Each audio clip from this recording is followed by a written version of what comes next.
Welcome to the presentation of arc flash. So why and what is arc flash? The main purpose of arc flash studies, which are part of short circuit modes, are to calculate incident energy level, calculation of the arc flash boundary with respect to a panel, and the recommended required PPE, that is personal protection equipment category. So these are the three things which become required from the legal as well as safety point of view. So that's why arc flash becomes a necessity for the panel. All arc flash hazard calculations are carried out as per IEEE 1584 version 1002. So what basically does an arc flash study do? The arc flash study identifies the working space around the panel in substation building are within the limits of the flash protection boundary or not. And if it is there, then what are the appropriate necessities work that has to be carried out for protection of the arc protection boundary? So we calculate the incident energy level, right? Then prepare the arc phase boundary zone and accordingly we evaluate and provide the categories for the PPE required for the protection. How does an arc flash module work in an ETAP software? The results of the short circuit study and of the protective device coordinates study are used for the performance of arc flash hazard analysis. So basically the preliminary data is fetched from the short circuit study and also the data of protective, that is relay grading and coordination, are taken. In any case we find arc flash boundaries are not within the permissible limits, then we need to roll back again and change the coordination settings we have done in the relay coordination for the minimization of time, which in turn reduces the arc flash energy of the system or the panel. Results of arc flash hazard analysis are used to stipulate the arc flash protection boundary and the incident energy within the assigned working distances. Coming to the PP, which is called the personal protection equipment, the personal protection is not intended to just prevent injuries, but to mitigate the impact of incident should one occur. So the PPE kit is classified or categorized in such a way that it is not intended to only prevent injuries, but any impact or incident, if it can happen from an arc flash in a panel, the operator shall be safeguarded by wearing the proper PPE kit. So PPEs are the last line of defense for the operator. Selection or level of a PPE needs to be made based on the calculated estimated incident energy exposure and the work activity being performed to provide enough protection to prevent the second degree burn. So, first degree burn can happen, and with minimum first aid treatment that can be, minimized, or it can be healed for an operator. But from second degree burn, it is fatal. So, PP kits ensures that the second degree of burns are avoided in case of any fatality.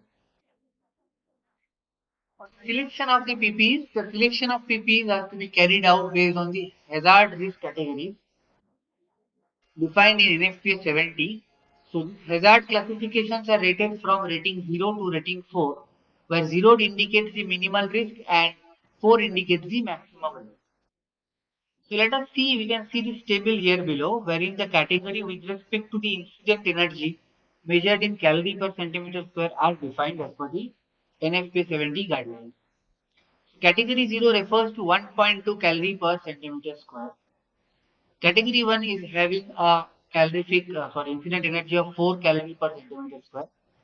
Category 2, 8, category 3, 25, and category 4, 40 calorie per centimeter square of incident energy. So now, what are the factors on which this categorization from 0, 1, 2, 3, 4 are being done are mentioned here. So firstly, these factors are considered for categorization. Then incident energy analysis are being done. Then the safe working distance is being defined. And the nature of the task which can be done by an employee, are mentioned, and the type of switchgear, whether it is a metal clad or an arc resistant switchgear, is defined.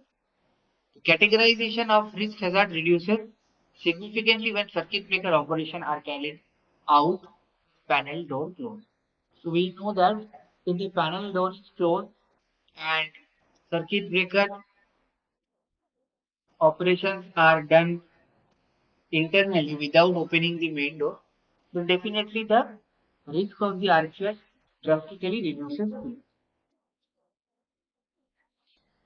NFPA 70, another important guideline which states about the electrical safety requirement for employee at workplace, defines the hazard of arc flash and also requires that employee shall be protected from the arc flash if it happens in the workplace.